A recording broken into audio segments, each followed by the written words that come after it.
Tales of the Empire sucks. It was a really bad show. I was hoping that Dave Filoni would have pulled off another good show. I was hoping that Ahsoka was just a misstep. But again, we got another Dave Filoni flop. I was really hoping it would be similar to another show that Dave Filoni did, Tales of the Jedi, which Dave Filoni, by the way, totally stole that name from Legends. There is no doubt about it. Anyone who denies that is an idiot. But I'm not a Dave Filoni hater for the most part. I've liked most of Dave Filoni's stuff. I liked Clone Wars. I thought Rebels was okay. I liked Bad Batch better than Rebels. I thought Tales of the Jedi was alright. Just what direction we're going in with Star Wars, that even Dave Filoni's stuff is affected by it, just really concerns me a whole lot. And I have the sad feeling that if you're a Dave Filoni fan that has a working brain, unfortunately, I think Bad Batch was Dave Filoni's last good show. Because what do we got after Bad Batch? Ahsoka, which Ahsoka was terrible. It was the worst Dave Filoni... Okay, maybe not the worst Dave Filoni show. Star Wars Resistance still exists. But it's definitely the roster for second worst.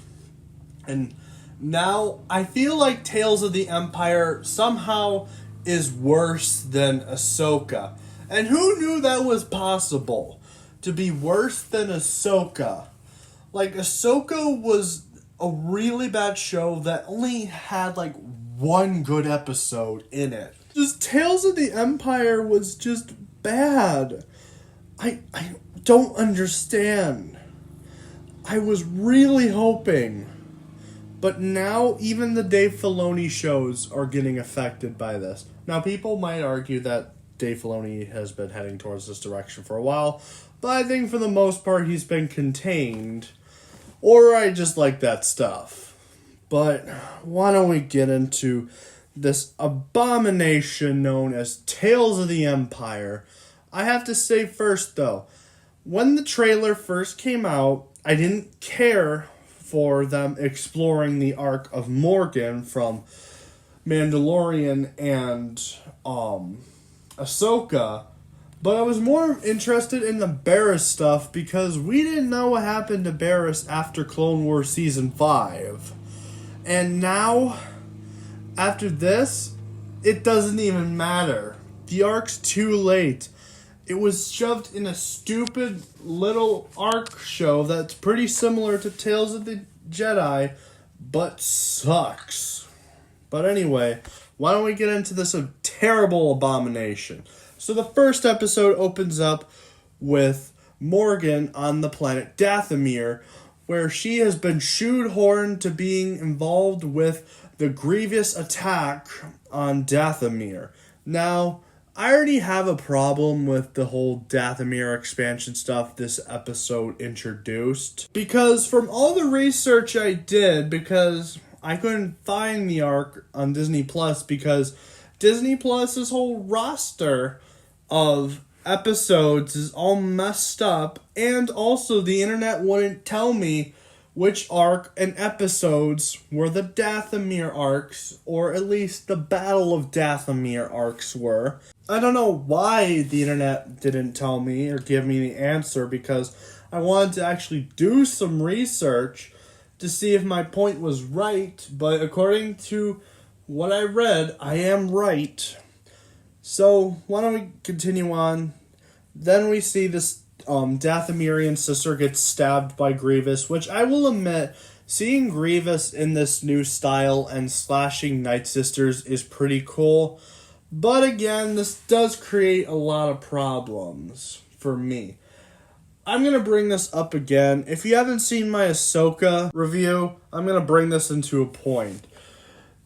Morgan being a Night Sister makes absolute no sense, because if she was a Night Sister, she would have used her magic against Ahsoka instead of using just a spear. Now, I can already see somebody coming in like, oh, but the show explains why she doesn't use her power. Shut up. We will get to you. But anyway, continuing on, General Grievous continues to slaughter the Night Sisters, which includes Morgan's mother.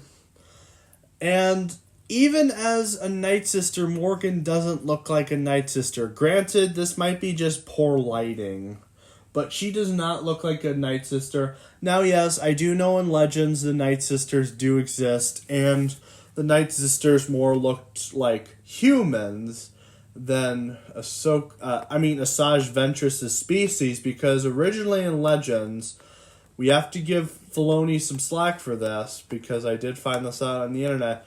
Asajj Ventress was supposed to be a different species until Dave Filoni retconned it and made her a Night Sister. This is one of the moments where you have to give Filoni slack for retconning this. There are a couple things he retconned, but I'm still new to the EU, so I haven't found too many retcons. A few have been pointed out to me on the internet, but I don't think it ruins my my joy for the Clone Wars. I don't think it does. Oh, it's editing D to the B here. As I was editing the video that you are watching now, I realized I might have noticed something that Dave Filoni might have messed up. And it turns out to be true. It turns out that General Grievous didn't have his cape whatsoever when he was doing the Dathomirian Purge. How did Dave Filoni forget this? General Grievous just like, I should get my cape to slaughter the Dathomirian sisters. Hold on a second. Oh yeah, that's better. Slaughter, slaughter, slaughter. Oh wait, I gotta kill the old lady. I gotta go put my cape back.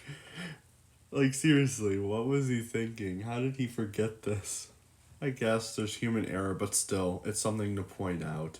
Anyway, that's it for editing D to the B for now. If I come back at some point, I'm not sure.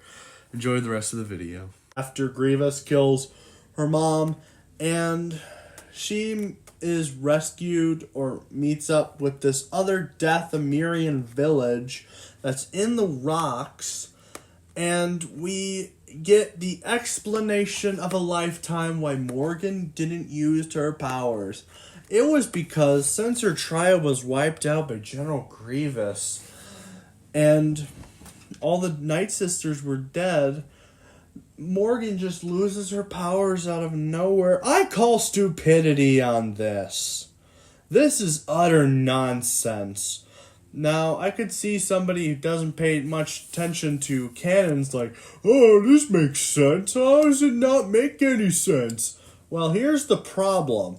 So, in the same canon, we have another Night Sister character in Disney canon, in the video games, named Merrin.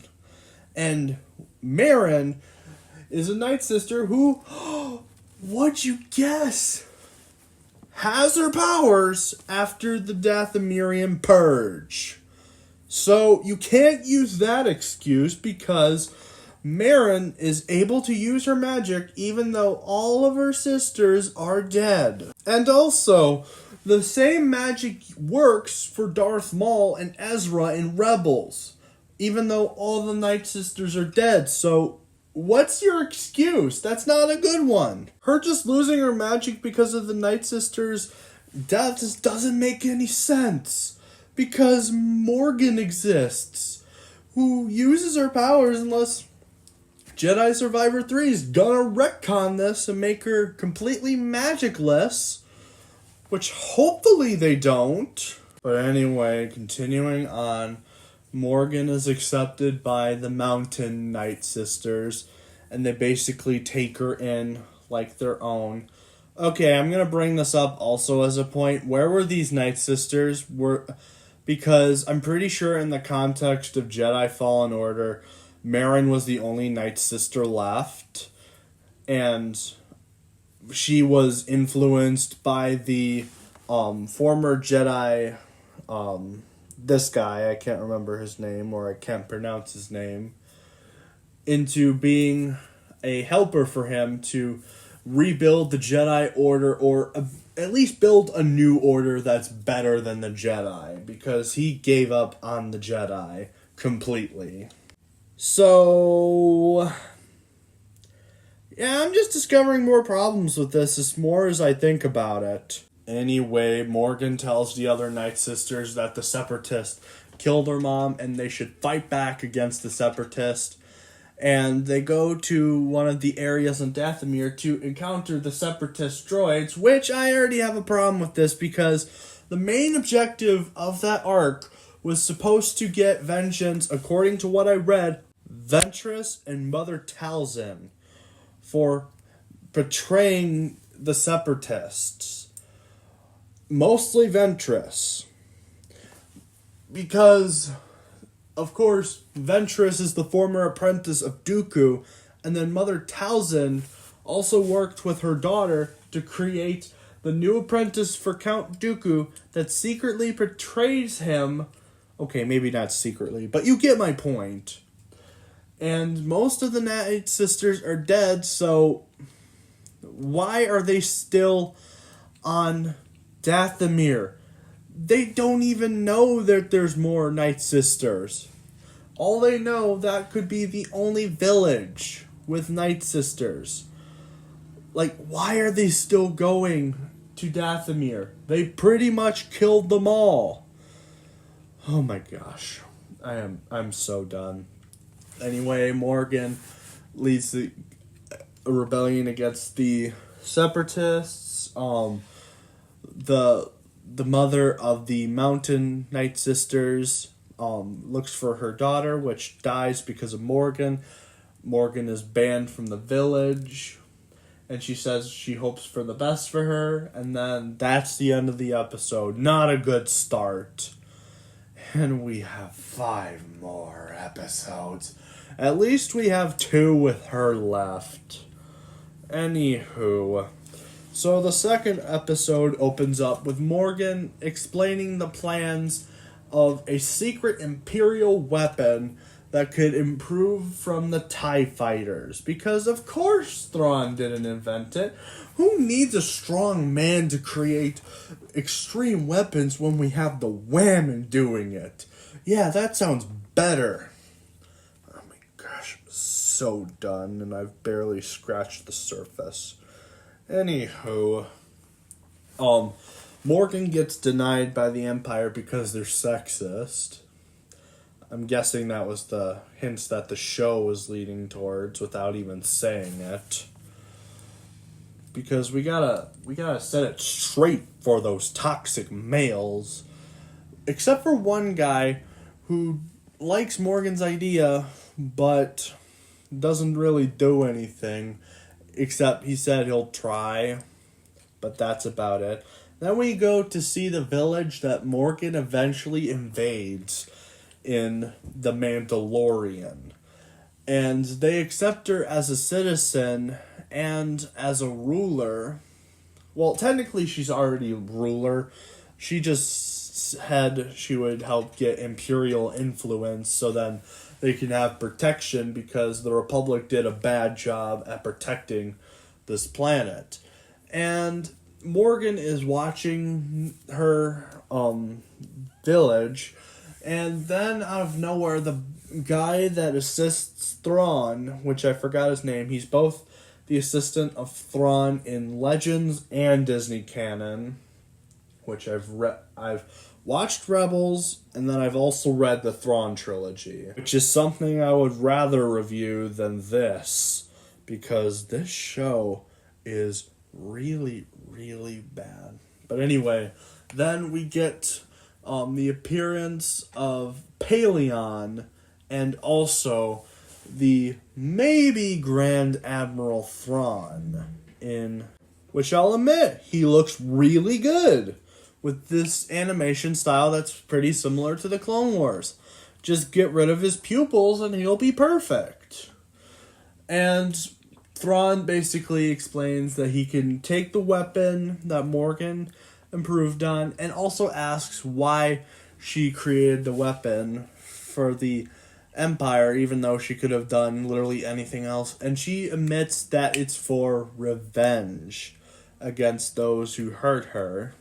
And Thrawn is impressed, and she's drafted to the Empire, and la la la, happy, yay, boo. Anyway, let's get to the final episode of Morgan, thank goodness. This episode surprisingly opens up after the fall of the Empire, which is something we don't get a lot, mostly because people hate the Disney canon, or their trilogy at least, which I'm one of those people. But anyway, continuing on, we get a new senator that represents the New Republic coming to the village to order Morgan to stand down. Which we meet that one guy from The Mandalorian who ends up taking over after Morgan's defeated in The Mandalorian. And that guy leads the senator, which was a former citizen of the planet, to Morgan. And the senator basically says to release power because the Empire is gone and we want a new world order.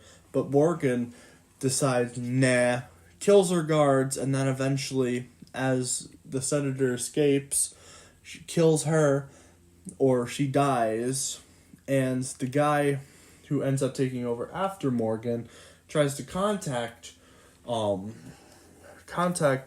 New Republic. Morgan steps on the communicator and says, "No one is coming," and that's how the arc ends. I hate this arc. I really do. I really hate it. It's just not a good arc. And the show makes you want to feel sympathetic to Morgan, but she is just a terrible person. Like, why would I sympathize with her at all? She isn't even written that good where I could at least enjoy her as a villain. She is just insufferable. She's not like Palpatine, which Palpatine's humor and mischievousness makes us like him. She is just unsufferable. And I didn't even hate Morgan in Mandalorian. I thought she was okay. She wasn't the best character, but she wasn't the worst character either. And then Ahsoka happened, which was just stupid. And then this show just made her unsufferable. I could not stand her. This seems like a very much resemblance to the Reva situation where they tried to make us sympathize with Reva even though she is just as bad. Granted, I still think Reva's worse, but if you want to know how I feel about Reva, watch my Kenobi video that I did with my friend Full Metal Dipper. Rest in peace, that man. But anyway, why don't we get to the last arc of this terrible show, the Barriss arc. So the Barriss arc opens up after or during Order 66 on the Jedi Temple. Barriss notices that the Jedi Temple is under attack. A clone trooper comes by and Barriss asks what's going on at the temple, and the clone trooper is like, "You should be glad that you're not a Jedi anymore." And then we transition after the logo to after the fall of the Jedi Order, where we get to see the fourth sister, which was in Kenobi, which was actually one of the characters I didn't hate in Kenobi, which is sad because she didn't even do anything in that show. But she gives Barriss the chance to join the Empire and becoming an Inquisitor and freeing the galaxy from the tyranny of the Jedi. Which then we get to meet the Grand Inquisitor in this Clone Wars style, which I really love how he looks in this show. He looks really good. He even looks better than his first appearance. And they even got the original guy from Rebels instead of getting that guy from Kenobi. Which I'm pretty sure the guy in Rebels is the same guy who does Malfoy's dad in Harry Potter. But anyway, continuing on, the Grand Inquisitor takes Barriss as his somewhat apprentice, And we get to meet these other two Jedi that Barriss apparently knew, even though we never saw them in the Clone Wars. Just a bunch of nonsense that they shoved in. Anyway, this one Jedi is like, we should try leaving the temple because, what's the Empire gonna do for us? Which I predicted as soon as he left the temple that he was going to die. I knew that was going to happen because we gotta kill off the somewhat reasonable character in this show, but granted, I really hated him as well, so he kind of deserved to die, to be honest. Then we get a training montage between the Grand Inquisitor, and Barriss, which Barriss, of course, overpowers the Grand Inquisitor because we can't have the male win between male versus female. We really can't. I don't know why. Grand Inquisitor is supposed to be the most skilled and powerful Inquisitor there. His name is literally Grand Inquisitor. But this isn't the first time he's lost to a woman, unfortunately. Oh my gosh. Then Barriss has to face off the other Jedi, not the Jedi who tried leaving and then died because obviously he's dead, but the guy who decided to stay. And Barriss and him fight it out, fight until Barriss wins, and she gets to join the Inquisitors, and we get to see the Inquisitor from Tales of the Jedi, and then we also get to see Marrok from the Ahsoka series. And then we see the Grand Inquisitor introducing their new master, which of course is Darth Vader. I will admit, this scene was pretty awesome as a Darth Vader fan. And this was before Darth Vader was completely destroyed and making him a sympathetic villain who spared Reva once because of a terrible idea, because Disney writing. Anyway, then Morgan puts on her helmet and she says, "Long live the Empire," and that's the end of the episode. We do have confirmation that Barriss is not Seventh Sister. Apparently Seventh Sister and Barriss are two separate Inquisitors for now, which I'll get into right now. So we get to the second episode of the Barriss arc. Barriss and Fourth Sister are investigating this one planet, which is harboring the Jedi, or a Jedi. And, of course, Fourth Sister is being aggressive, trying to get the information out. The leader of the village is like, "Oh, the Jedi's not here," but Barriss calm talks a child, and the child tells her that the Jedi is far in the mountains, which of course Barriss, as soon as she told Fourth Sister, she was not pleased by this information and kills pretty much everyone in the village except the kid that Barriss got the info from, which Barriss goes to find this Jedi, and we get another forced political character in Star Wars. Why? This show decides to go complete Transformers Earthspark. I'm not even going to go as far. I think if people seen Transformers Earthspark, they know what I mean. But we get this Jedi that is in a certain category that I'm not going to even mention because it's too controversial, and I do not want to get into this mess again. But anyway, Barriss faces the Jedi and tries convincing the Jedi to join her, but when the Jedi stands down, Fourth Sister kills the Jedi, and Barriss says that Jedi is still alive, and Fourth Sister's like, it doesn't matter. The Jedi deserve to die, and all those people deserve to die because we must intimidate the people, which Barris then becomes a Jedi, and la-di-da. Oh my gosh, I'm so done with the show. But it's almost over. I can power through one more episode. So we get to the final episode of the Barris arc. And Barris, this is some point in the future. I don't know when in the future this takes place, but it's at least old enough to make her old. I'm guessing this probably takes place like during like Rebels or at least A New Hope. I am not sure. This episode is not very specific on the timeline. And there's this family that has a Force-sensitive child, which they need to get to a Jedi, which Barris says that she knows somebody that can train the Jedi, but not her. And oh my gosh, she cut off all her hair. That's a total Sabine haircut right there. Why can't we have... I'm not even going to get into this again. I've explained this way too many times. But anyway, let's continue on.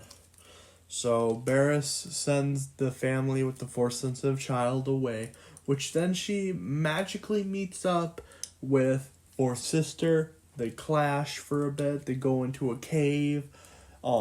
Barris tries reasoning with her and fails, and Force Sister kills Barris. And in the cave, it's inescapable, or at least to her it is. And Barris is trying to tell her that the Empire makes her feel that way, but Force Sister needs Barris alive to escape, and Barris dies, I think, or she lives, I don't know. And then Force Sister just decides to start leaving the cave, and that's the end of the episode. Whew. Oh my gosh, I thought I would never get through that. But there we go. Tales of the Empire, the most recent show. You know, I was really hoping at least the Dave Filoni stuff would be good. But I think that one article, Star Wars Theory, read a while back was right. I think Bad Batch was the last Star Wars project to resemble George Lucas's Star Wars. Which makes sense because the Bad Batch were characters that were developed both by Dave Filoni and George Lucas. But this show just took a big turn. Like, this show is just terrible. At least with Tales of the Jedi, the Dooku stuff was interesting. But this Tales of the Empire didn't even have one interesting arc. They both sucked.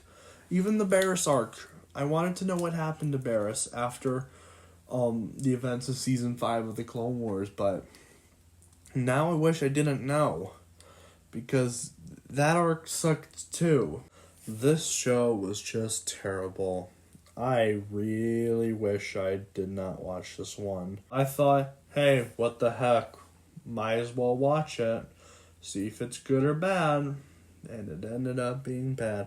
Luckily, at least, the later episodes, my friend Gollum was able to watch them with me. We both got to suffer. Granted, Gollum watched it before I did, so he had to suffer twice. That's a good friend right there. Willing to suffer twice for his best friend. Now that's a good friend. You know you have a true friend when they're willing to suffer with you. Thank you, Gollum, for watching the rest of that garbage with me.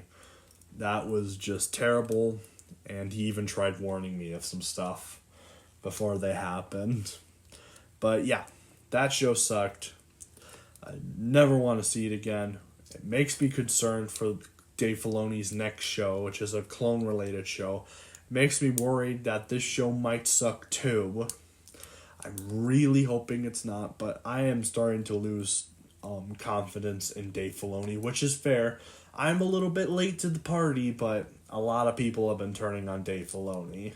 With a lot of the things he said, I mostly couldn't blame them for turning on Dave Filoni. But anyway, what would I have to rate this garbage? I give it 0 out of 10. Not a single arc was good. And I just realized, I brought this point up to my friend Gollum when we were discussing Tales of the Empire after we finished watching it. Why didn't they do a Balin Skull arc? I would have taken a Balin Skull arc over the garbage that is known as the Morgan arc of this show. At least Balin Skull was an interesting character and the only good character in the Ahsoka series. I want to know more about Balin Skull. I know the actor who played Balin Skull died after the filming of the Ahsoka series, but I want to know more about Balin. He just seems like I've been through everything. I've been through things that you would not even comprehend. I wish we knew more about him. Even if you had to get somebody else that was younger to play young Balin Skull, we could have had one during like him being indoctrinated or introduced to the Jedi Order. We could have had one with his master, finding out who he is. Some people speculate he's Plo Koon. And then the final episode takes place during Order 66. It would have been a nice arc to see Balin Skull turn on the Jedi Order slowly, because in his quote he said, "I missed the idea of them, but not the truth," which is such an interesting concept, especially if you know the context of the prequels. But I don't know. Apparently we needed 2 girl boss arcs, but it doesn't matter. The show's done. It's 0 out of 10. I hated the show. But anyway, what did you think of Tales of the Empire? Did you like it for some reason? Did you hate it as much as I do? Or did you not even bother seeing it? Tell me in the comments, and have a nice day, everyone.